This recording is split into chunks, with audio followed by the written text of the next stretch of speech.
Let's kick off the year by taking a look at what I picked up last year. Last month's haul was a pretty good one with a mix of ongoing series I'm reading and some new titles, especially in the Shojo genre that really caught my eye. Stick around until the end of the video for a sneak peek at the 5 manga you guys recommended for an upcoming video. Let's see if anyone can guess what they are. With that said, let's jump into it. First up, we've got One Piece Volume 110. I talked about this briefly in my top 10 manga of 2025 video, but as most people know by now, One Piece is my favorite manga of all time. I love rereading these arcs when the physical releases come out. I'll say it again, if you haven't started One Piece, give it a thought this year and let me know how you go. Next is Dan Dan Volume 16. To be honest, the cover doesn't really match what happens in this volume, but we start a brand new arc with Okarun and Momo finally getting a lead on his second golden ball. We're introduced to new characters and a wild new world that honestly reminds me a lot of Jumanji. Momo gets sucked into a board game and you can really feel Tatsu going all out with his creativity. With an edible world, a giant chef trying to kill Momo, it's chaotic in the best way. I'm really excited to see where this arc goes next. Following that, we have Kagurabachi Volumes 3 to 5, which covers the incredible Rakuzachi arc. I remember reading this week to week, and while I thought the first arc was a strong start, this part is what solidified it as the GOATed status for me. The action in these volumes is some of the best in Shonen right now, and we're introduced to some new allies, enemies, and everything in between. Volume 6 doesn't come out until May, so it might be a little while before we get the next one, but I've been really enjoying rereading these arcs. Next, we've got Gachakuta Volumes 2 and 3.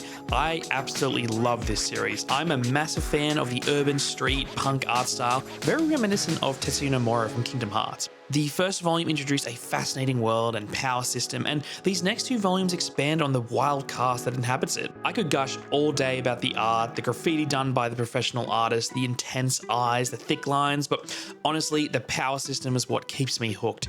It's so unique. Your power comes from the care you put into an object, bringing out its full potential in a world full of trash. I'm really excited to keep collecting this one. Moving on, we have Demons of the Shadow Realm Volume 4.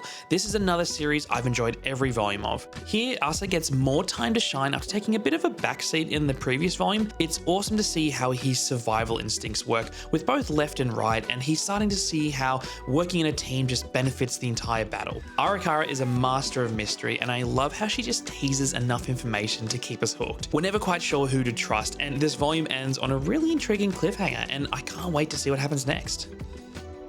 Next up is something more comedic, 100 Girlfriends Volume 6. This series has been incredibly hard to get. Almost every volume is out of stock or insanely overpriced. Either the print runs are too small or everyone wants Volume 5 for some reason. When you can get your hands on it, it's such a fun read. If you don't know much about it, it's a satire of the harem genre, but with genuine heart. Yes, it's absurd, one guy dating 100 girls, but it also slows down to give each of the girlfriends their moment, with some surprisingly wholesome scenes. As soon as the next volumes are back in stock, I'll be grabbing them, whenever that might be. Next is my new favorite series I'm reading, Smoking Behind the Supermarket with You, Volume 3. I talked about it briefly as well in my last video, but to keep it short, this volume really lets Yamada's real feelings come through. Her facade starts to crack, and we see jealousy and genuine affection peek through, while Sasuke finds closure with some old colleagues. It's a great volume for character development, and I'm loving where this series is going. Moving on to the Shojo series, we have volumes 9 and 10 of Fragrant Flower, which continues to be my favorite romance at the moment. These volumes were emotionally heavy, with almost every character dealing with guilt or personal baggage. We finally get some more screen time with Kariko's classmates, and we explore Rintaro's growth now that he's in a relationship and how that affects himself and his family. I love how this series prioritizes character development and lets them tackle issues head on. And the boys, absolute bros for life. I'm really hoping we get a season 2 because I'd love to see these parts animated. Next is A Sign of Affection, Volume 12, which feels like it took forever to arrive.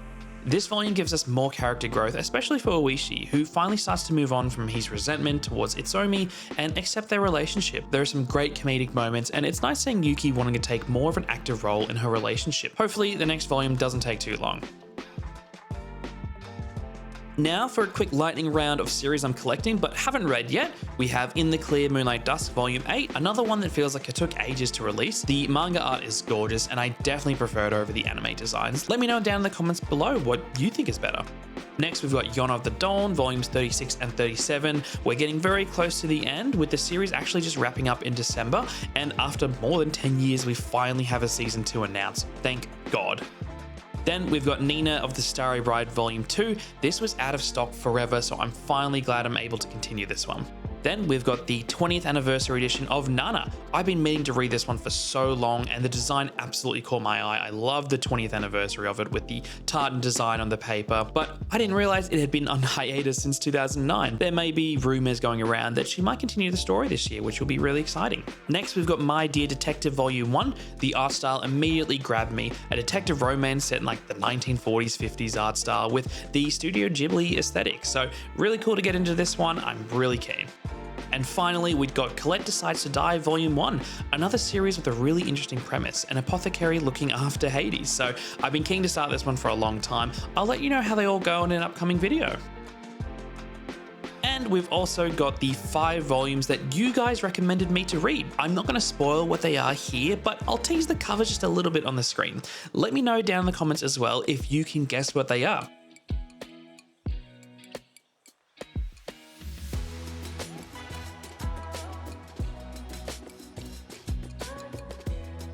But that wraps up everything I picked up at the end of last year.